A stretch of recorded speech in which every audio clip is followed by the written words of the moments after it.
There's a certain trajectory that all pop culture figures have. You start off as the unknown commodity. You're the fresh new thing. And then you go from obscurity to having a little bit of a fan base. People are interested in what you're putting out there. And then if you're really lucky, you take it to the next level. You get fame. Everybody seems to want to know about you now. Now, sure, you're going to lose some of your very early supporters. The ones who are with you at the very beginning, but now you're just too big for them. They're on to the next new thing. Soon, you become the thing that's become oversaturated. Other people are creating things to balance out what you're putting out there. That's when you're faced with a couple options. Is it reinvention and hope that you catch lightning in a bottle twice? Do you completely sell out, making your product become, well, ho-hum? Or do you just fade into obscurity? Or do you become the internet's new favorite meme? Which is what happens to many famous properties. Shrek, Seinfeld, the Marvel Universe, any Disney property. If you don't watch out, the thing you create could become the next target for hipster comedy. Garfield. It's all about a cat that hates Mondays, loves lasagna, and it's not really that funny. The choice between black tar heroin and Garfield. A very tough decision. People speculate that the reason John understands Garfield so well is that he's reacting to his body language and facial expressions. But there's really not much variation in Garfield's faces. Because John can't literally hear Garfield, but Garfield, through his expressions, gestures, and things like that, really is pretty good at communicating. When you watch these videos today about Garfield, do they love Garfield? Do they hate Garfield? Is this all just meant to mock the creation of the man himself, Jim Davis? And you can find bizarre fan games, fan art, fan theories, sketches, animation, all this work put out there to mock a property that they supposedly hate? The internet isn't even coming up with a new thing. Hating on Garfield has been around forever. I feel it's my duty to figure out how we got to this point. How did Garfield become such a meme? Fat, lazy cat who hogs the spotlight and eats all the lasagna. And come on, I was born for this task. Look at me in my crib as a baby. Who's in there? Garfield's in there. Odie's in there. Which I guess is a thing that happens to you when your mom is a super collector. Garfield toys to play with. A Garfield bib to spit up on. And grew up around neighborhood kids who rocked their own Garfield clothing. I'd be taken to attractions where they had painted wooden Garfield in with his other cartoon homies. And unlike other internet personalities, I never went through the faux, hipster, ironic liking of Garfield. In middle school, when I got out of swim practice, I'd go to that library and rent out the comics. And when I ran out of comics to read, I had a program for my old PC that allowed me to make my own Garfield comics. Hone your skills with a comic book maker. Some of which I still kept. When I was a teen, Garfield and Friend DVDs had to be bought. Garfield specials. That different? No, this is different. These are the specials. Beautiful. The one Mimi got me was from the series.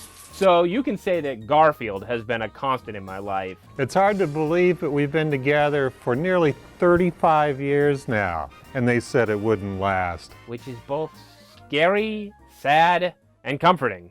Listen to the man, this is important. So what draws people like myself and you into the world of Garfield? Well, I think it's his everymanness. Most people, though, however, probably see themselves with Garfield, because Garfield is very human. He deals with all the same things we do, with aging, with his weight, with sleep, with motivation, with other people. Jim Davis tailors his writing to the everyday things, the emotions that we all have. When Jim Davis writes his jokes, he doesn't want to include timely references. The jokes aged a lot slower that way. It also allowed for them to be translated into other countries. The comic strip is read in 2,100 newspapers by 200 million people in 42 languages, 7 days a week. The comedy premise of somebody trying to look cool and failing miserably works in any country, any time period. And sometimes he plays up to our worst instincts. He's a bad boy. Young people like him because he has attitude. He resents authority, that parental authority. But he's not an evil boy. Garfield was a bad boy, you know. He hated Mondays. He burped. He was a bad boy. And then along came Bart Simpson. You know, don't have a cow, man. And he was the bad boy. And then along came Beavis and Butthead. Then along came South Park. Then along came, pretty soon, Garfield is now mom approved. He's prickly.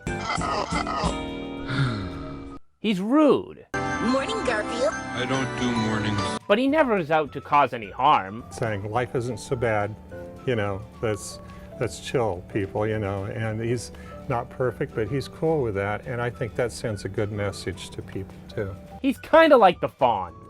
Garfield really does serve a purpose in that balancing the scales a little bit against some of the very real, often depressing things going on in media, politics, economy, war, all the other stuff going on. We lighten things up. But you can also see why people are drawn to loving Garfield ironically. I play a lazy cat who lays around all day doing nothing. Sorry. When Jim Davis talks about Garfield, a lot of times it seems like he's talking about Garfield as if he was formed in some sort of focus group. Garfield's Q score is 38, higher than SpongeBob, Sesame Street, Angry Birds, and Spider-Man. Garfield's familiarity in the U.S. is 94% with every man, woman, and child, equal to Santa Claus, and higher than the Easter Bunny, sorry Easter Bunny, Snoopy, Looney Tunes, and the Smurfs. And the funny thing is, Garfield himself was created to mock a different subculture. And he was born during a time when the fitness craze was in full tilt. We were all made to feel guilty about eating pasta, skipping exercise, taking a nap, and in general, anything that made life a little bit sweeter. The reason Garfield is fat and lazy was a response at the time against the craze of fitness gurus, people trying to preach exercise. And Garfield was like, I'm not doing any of that.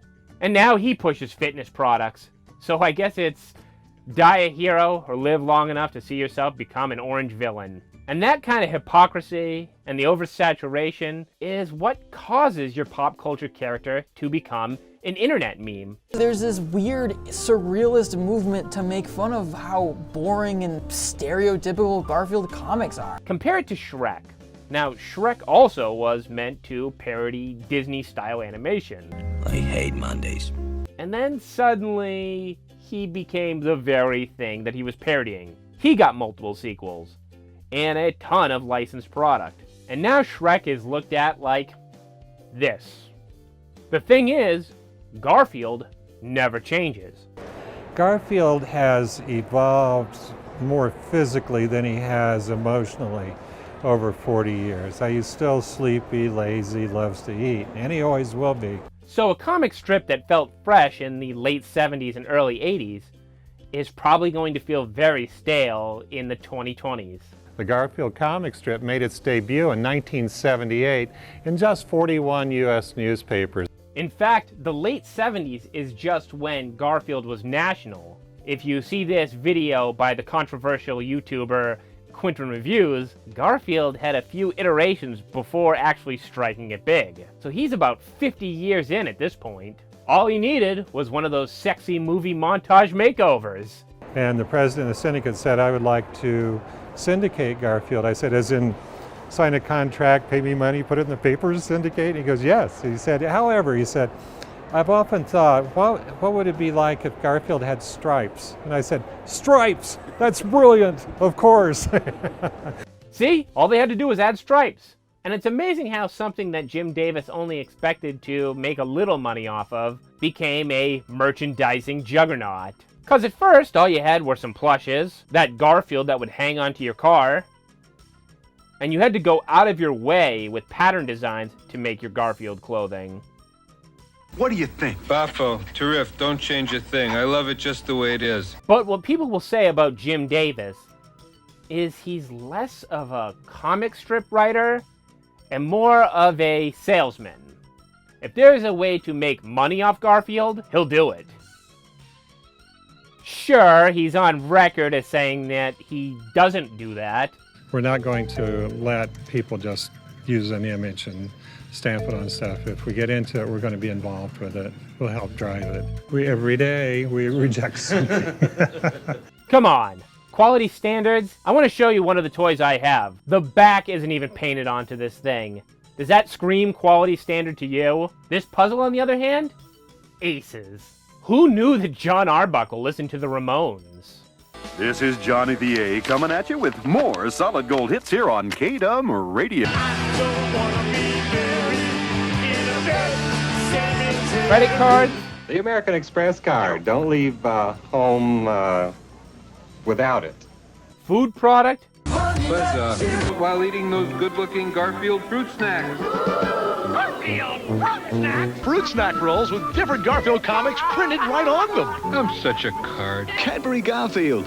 Get yours before Garfield gets them all. Now you can fly into Pizza Hut for an Air Garfield pizza pack. For $2.99, you get a personal pan pizza Garfield cup and a flying toy. That may be worth dropping in for. Isn't my ravioli fun? It really doesn't matter. When fellow comic strip peers, like the creator of Calvin and Hobbes, say that Jim Davis lacks integrity, it's not hard to see where they got that idea. First it was publishing, then licensing, then TV, then internet, followed by movies, more TV, more publishing, and more licensing. And I think you get the gist. And I think by putting Garfield on every product... Watch out, here's talking Garfield. I think that's what drove some people turning against Garfield. And now, Chia Garfield.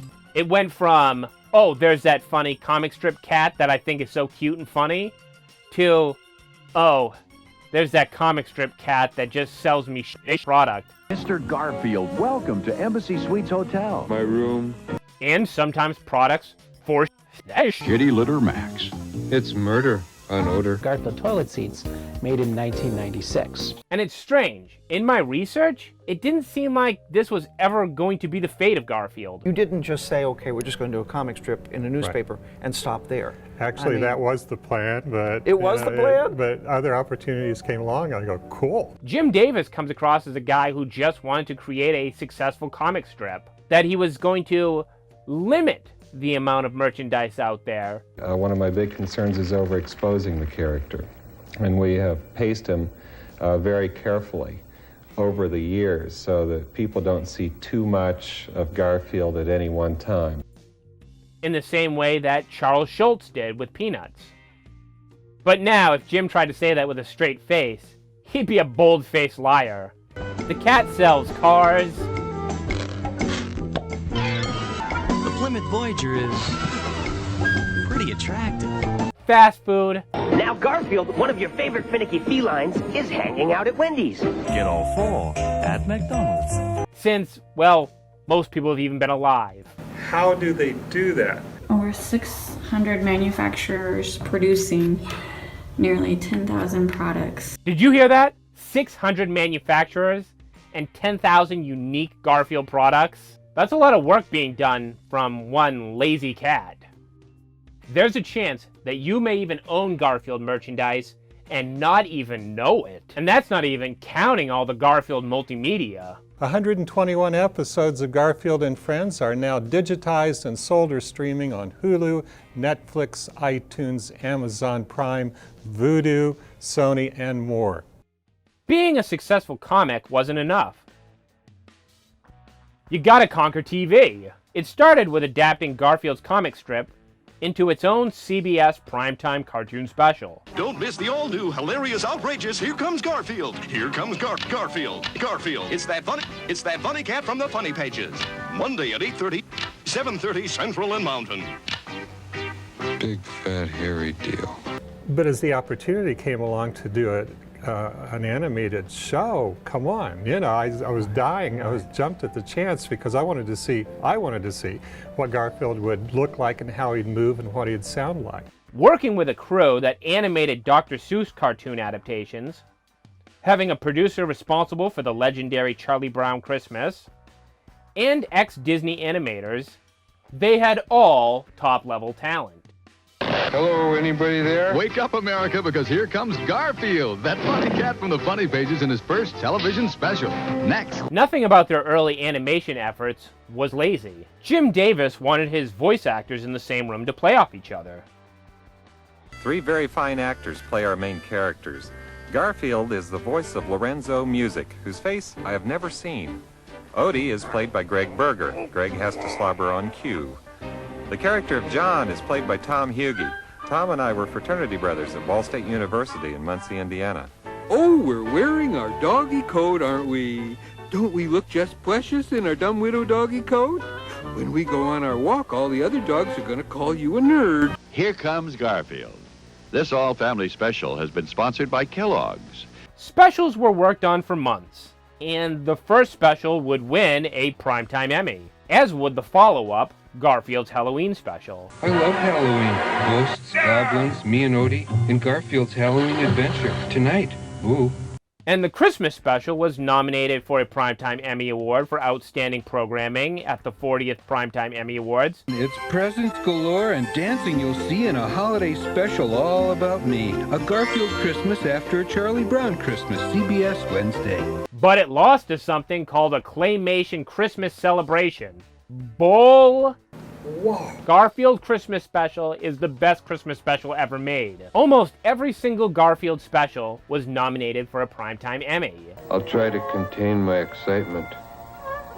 Ho-hum. So what do you do at this point? The public clearly loves Garfield. Do you just keep giving them a special once or twice a year to keep it special? Or do you just say, hey, it's what the public wants. Let's just make our own Saturday morning cartoon and put more Garfield out into the world. And this fall, he'll make his Saturday morning TV debut with Garfield and Friends, and that's on the CBS network. Yeah, I'm all for it. More airtime for Garfield. If the fans are demanding it, are you really the bad guy for making it? Garfield and Friends!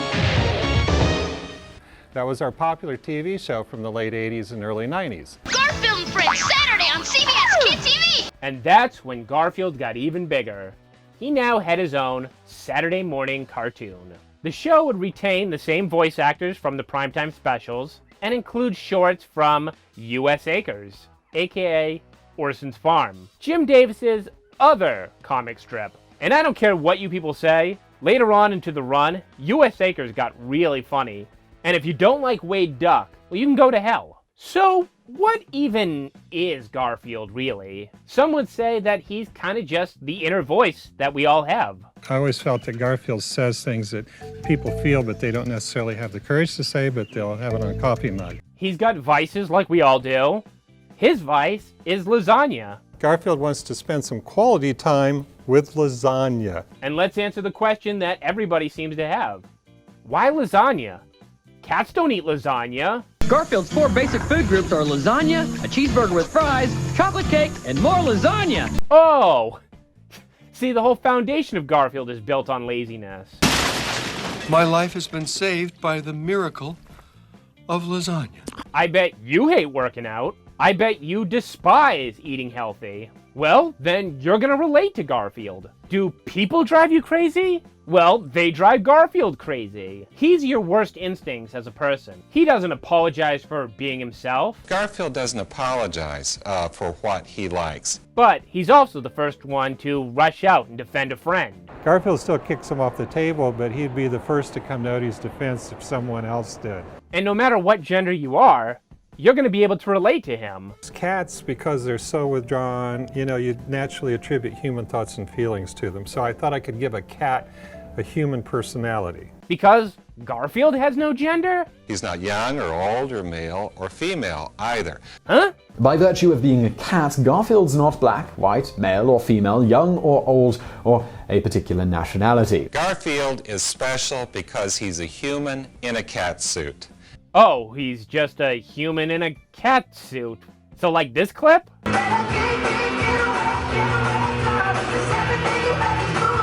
So I think that's what also makes you a meme, because if you're everything to everyone, well then you're really nothing to anyone. You're a blank canvas that's easy to meme. He's the original fat cat. I'm just big-boned, okay? He's been reduced to just a couple of stereotypes. He's fat and furry, totally lazy, always in trouble, and always hungry. Got an image to maintain. And sometimes he can't even stick to those. I'm Garfield, greatest athlete in the world. I play football, I play hockey, I play tricks. Because I'm led to believe he's a very lazy cat. America's favorite pasta-loving, Emmy-winning fat cat. But he's also a super athlete who breaks into spontaneous dance. Get ready to see a true dancer, Winston. And since he lacks any kind of real edge, he resents authority, which gives him the cool factor. And he's outspoken about, you know, controversial things like Mondays and raisins. Politicians feel comfortable associating with him. He is a human in a cat suit, his creator Jim Davis likes to say. Garfield loves TV and he hates Mondays. And it doesn't even matter which side of the aisle you're on. Entertainment Garfield style. Yes. Yeah, Garfield is a political moderate. You know how Michael Jordan said Republicans buy shoes? Well, Garfield knew that, which is why he sells both sides mugs. A large, orange, slovenly, lazy cat, born in the mind of an Indiana native by the name of Jim Davis. Yep, there's former Vice President Mike Pence talking about his good friend, Jim Davis. If anybody was meant to become a famous cartoonist, it's definitely this guy. I'm Jim Davis, and I created Garfield. Jim Davis is the poster boy for the American dream. But sometimes when I travel without the tabby, people don't know my name. I tried for over 9 years to get started with Garfield. It's kind of like going to school and never knowing when you're going to graduate. Yeah, just a little hard work and determination, and he's almost a billionaire. When his first cartoon didn't take off, called Norm Nat, G-N-O-R-M, G-N-A-T. Well, I tried that idea for 5 years, and nothing was working. Did he pout? Did he sulk? Nah, he said, all right, I'll try another idea. Finally, an editor said, your gags are great, the art's good, but bugs. Nobody can relate to bugs. I won't write about bugs anymore. I'll make it about a cat. That, of course, is Garfield. He's fat, full-figured, ill-mannered, and to think I created him. Then he goes ahead and adds some personal touches. I called him Garfield because he kind of reminded me of my grandpa, James A. Garfield Davis. John's family is my family. Mom, Dad, and his brother, Doc Boy. I do have a brother, Doc Boy. He didn't do too bad for a guy who just wanted to make enough money to get beer and cigarettes. Had I just maintained the comic strip, I would have considered myself a success. In fact, had I just earned beer and cigarette money, I would have been a success. And yet, he's not the only famous alumni from Muncie, Indiana in the field of comedy. Yeah, Jim Davis was a classmate of David Letterman's. And now back to Garfield. So the earnestness of a Jim Davis makes Garfield an easy target. Garfield is safe, wholesome, it's meant for kids. So when you make content online, well, your humor's gonna come from doing the opposite. Let's make it weird. You're eating, but out of house and home. Garfield. Enough with the chit-chat, let's get some growth going. Let's make it edgy. Let's make it everything that a Garfield strip isn't. Let's do lunch. Corny is what they would describe Jim Davis's humor as. The type of joke you'd hear coming from a grandfather in middle America. Well, they're like, hey, say something funny. You know, and I'm going, I'm toast. A fatherly figure. It helps to be rested, by the way. Someone that if you were having the worst day of your life, he'd talk you off the ledge. Think about those things in your life that might be less than pleasant, whether it's doing homework, or working late at the office, or being in a traffic jam, or particularly cold coffee, whatever it is, use that as an inspiration to start your writing. Ask yourself, what would you do, what would you say from that point on? You'd go to Jim Davis for life advice. My first drawings were pretty bad, but I got better with practice. And somewhere along the way, I discovered it was fun to make little pictures and put words with them. So, I decided to be a cartoonist. It's like listening to your own grandparent. They're rambling on about how they didn't have the technology you do. When Garfield made his first appearance in newspapers, none of the aforementioned technologies were even in existence. The very definition of a boomer. And this is filled with what used to be called comic strips drawn with old-fashioned pens on old-fashioned paper. He even got interviewed by Boomer TV. People still want to hold paper. That's why books still sell, you know. To some entertainers, they find that the comedy styling of Jim Davis is a antiquated style. Humor is such a subjective thing. I don't know that any one person really knows what's funny. And you can't blame them. They weren't around when this content was considered fresh. Face it, you're a wimp. Before it was overexposed, you had your imitators, and people just influenced by the creation. Free cook to order breakfast every morning. Delicious. It's like the Teenage Mutant Ninja Turtles. That also once was considered a new thing. But 30 years of things inspired by it, like Samurai Pizza Cats, Biker Mice from Mars, Road Rovers, Toxic Crusaders, Street Sharks, and Cowboys of Moo Mesa, can make the general public think, oh, you know what, all these cartoons are the same thing, making that OG property lose its uniqueness. And it wasn't like the jokes in a Garfield comic strip were always so sterile. Jim Davis could write with a biting edge. Or try an out-there concept. And Jim Davis isn't some old fogey afraid to try new things. He was an early adapter to licensing out to video games. I might have been dropped on my head as a small baby. When I was a kid, we didn't have video games and computers for entertainment. I mostly relied on books and my imagination when I was bored. The Atari had a Garfield game. It didn't get released, but he was there. If a gaming platform was out, Jim Davis was putting Garfield on it. Sometimes a major studio like Sega of America made the product. But a lot of these products were low budget, or even just a reskin, unless you really believe that Garfield and Odie were in love.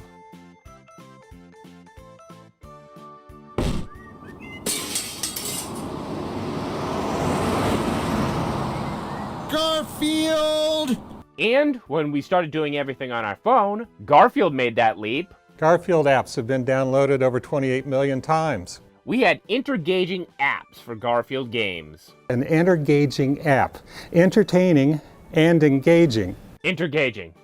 Jim Davis loves his marketing buzzwords. And nothing screams entertaining like a Garfield food truck. If you need any of these apps installed onto your phone, well, you can go visit Garfield at the local Apple store. Look at all these apps.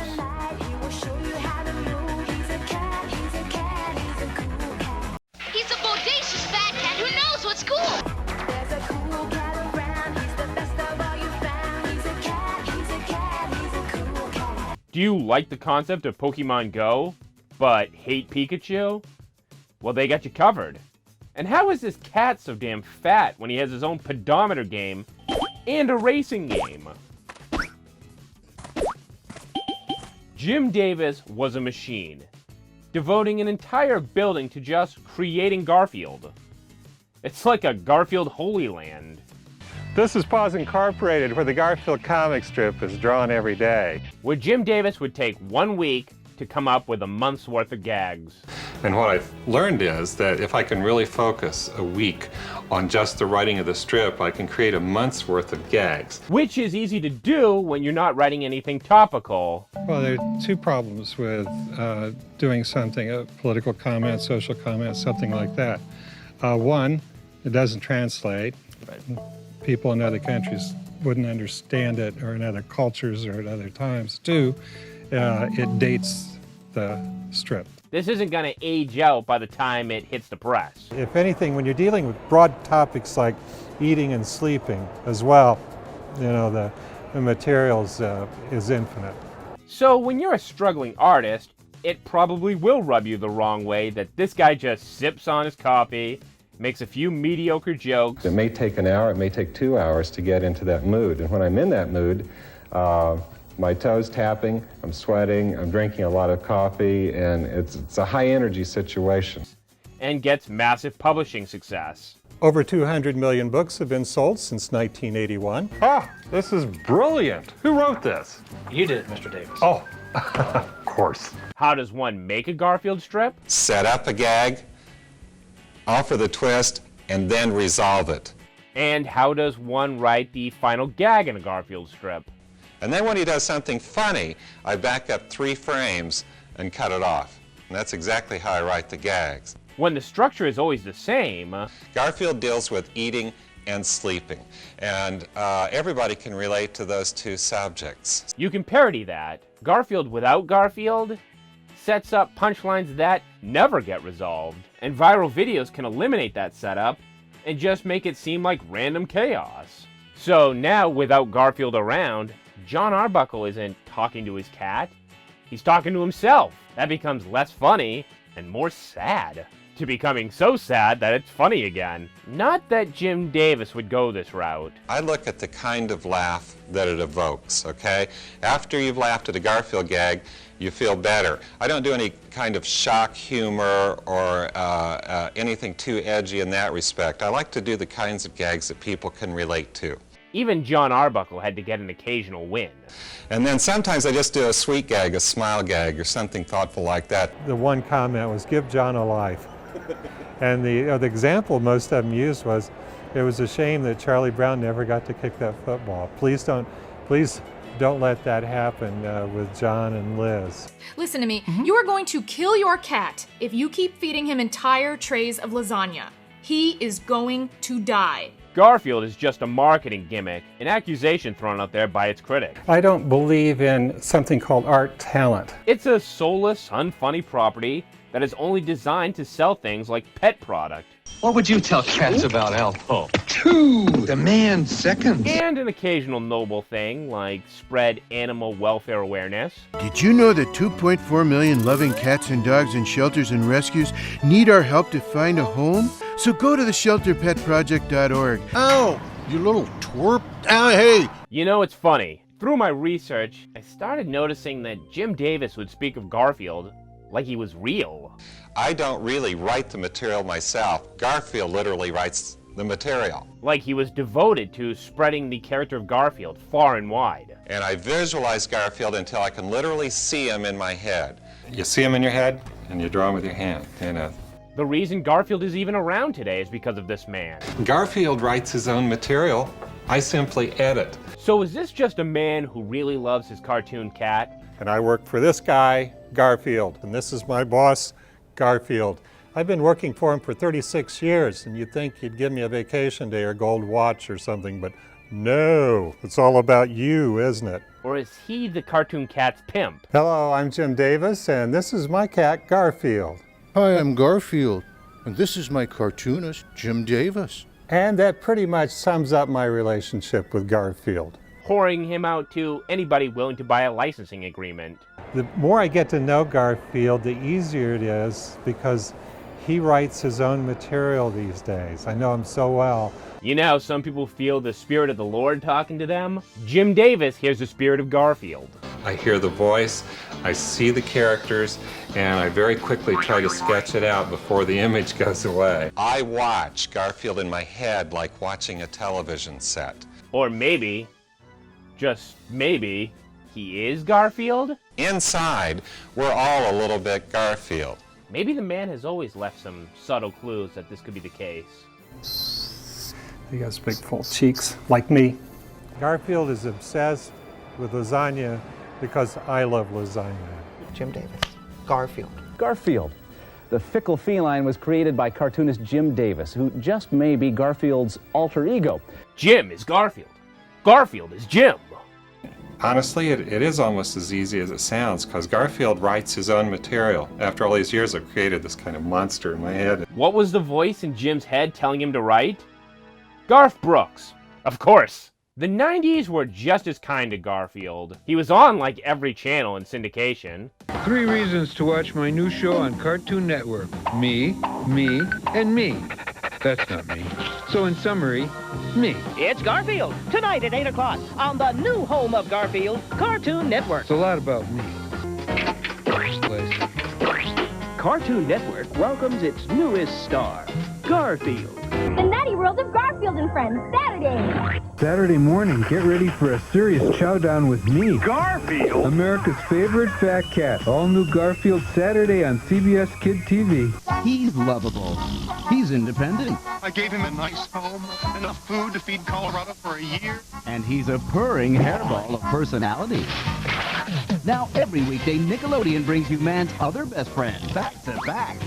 Garfield. It's like I told you. Your name is household word. You can't live with him, and you can't live without him. I'm not going to take this sitting down. Check out a full hour of Garfield and Friends every weekday at 4, 3 Central on Nick. Coming up next on Nick in the Afternoon is Garfield and Friends. Had a Eurodance album.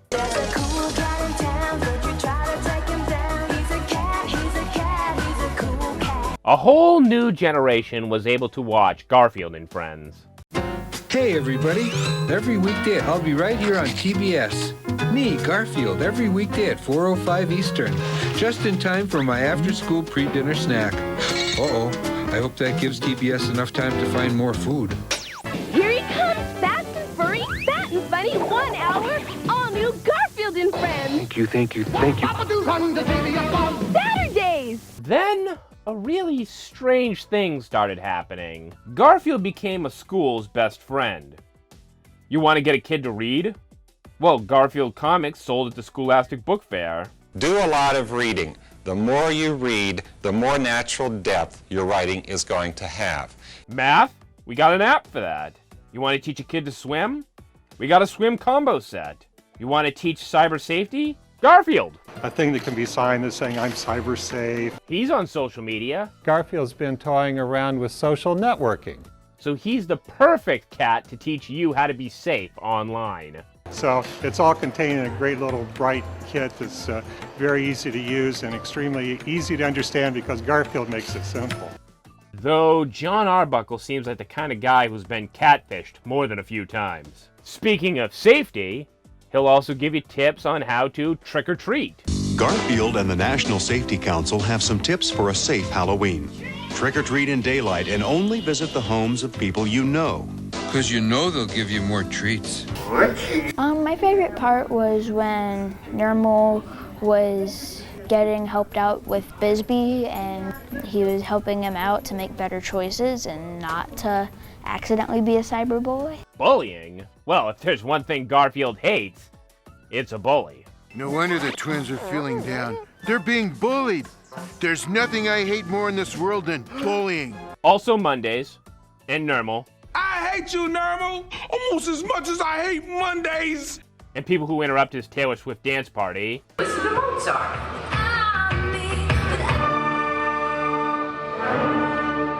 Interrupting a Taylor Swift dance party is one of the biggest faux pas one can make.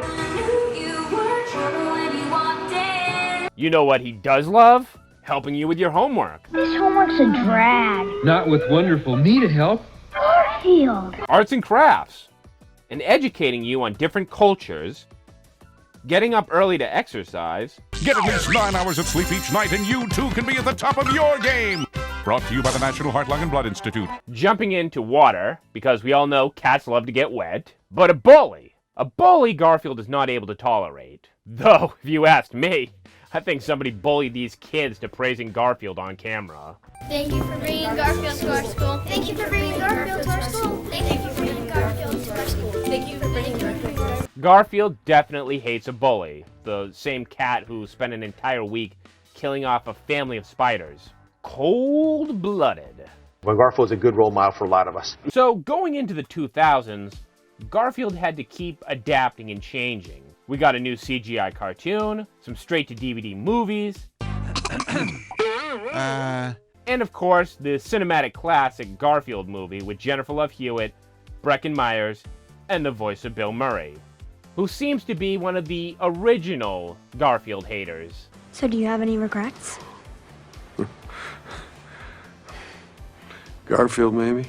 I love Bill Murray films, but him saying that he got tricked into voicing Garfield, I don't buy it.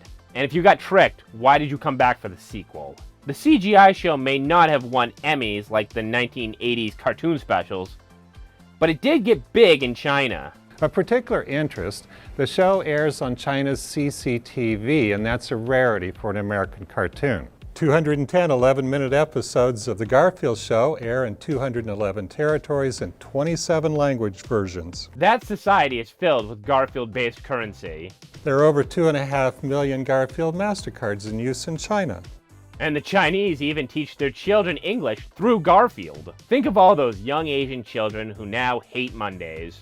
And Jim's continued moving Garfield forward. He's remastered the old works. Take my analog pad and move them into a digital age. He's like the first guy out to embrace new trends. Now users can watch Garfield cartoons and even play in augmented reality while waiting for, get this, the world's only Garfield-shaped pizza to be delivered, offering a Garfuccino. Garfield Eats is sensitive to environmental issues. They've embraced packaging that can be repurposed and will deliver your food using rechargeable scooters. Flash animation, any new trend in the industry, Jim Davis embraced. Unfortunately, when you're one of the first people into an industry, you're going to experience the growing pains, which will also result in you putting out strange product that is easy to mock. And with no context of when and why this thing was made, somebody looking back will wonder, all right, why does a billion-dollar property have something so cheaply made? Mind if I take a quick selfie? And then that's what leads to things like a YouTube poof. There it is. The perfect Here you go, sir. The perfect sandwich. And I have to eat it. I remember in the early days of YouTube, people using Garfield and Friends to make abstract YouTube videos. He's Garfield. Garfield. Is it Garfield? It is Garfield! And sometimes, even if you discount all of the things I've talked about, Garfield just makes it too easy. Garfield! Garfield can sometimes come across as very tone deaf. Oh, to honor Martin Luther King Day, that's why they aired a Garfield marathon on Cartoon Network? I can't add the two together. But what's the real truth? I think the young readers like Garfield because he kicks Odie off the table. I think certain people like Garfield because he's a cat. Garfield becoming everything to everyone has made him become bigger than just a cartoon character. The same people who parody him are the ones who have encyclopedia knowledge on him. I gotta give it to Garfield. I have been a fan since I was a little kid, my favorite cat. And I hate to break it to him, but making an ironic play or musical based on Garfield isn't any different than liking a Garfield comic strip at face value. Ugh, I hate Mondays. And he won't be the last pop culture figure to get mocked by the internet. If you start noticing somebody you follow or something you're into get a lot of exposure, get a lot of cheap product put out on stores, and a million pieces of multimedia, well, they too are gonna fall into this trap. Garfield and Friends! He's the coolest! He's the best! Or maybe, just maybe, you could cut this guy a break. Garfield! Go give him a hug like these people want to do. Embrace the vision of Jim Davis and just kick back with your rare Garfield merchandise. Except for a few consistently high-selling items, it is our experience that Garfield collectors will usually go after what makes them smile and what they're interested in. Long live Garfield! Long live Garfield! Thanks for your time, and you take care. Hey, I'm Joe from VCAM TV Studios. If you have a topic you'd like me to discuss, leave it in the comments. And if you really want it done, subscribe to Patreon and request there. Like, click, and subscribe. And stop hating Mondays. See ya.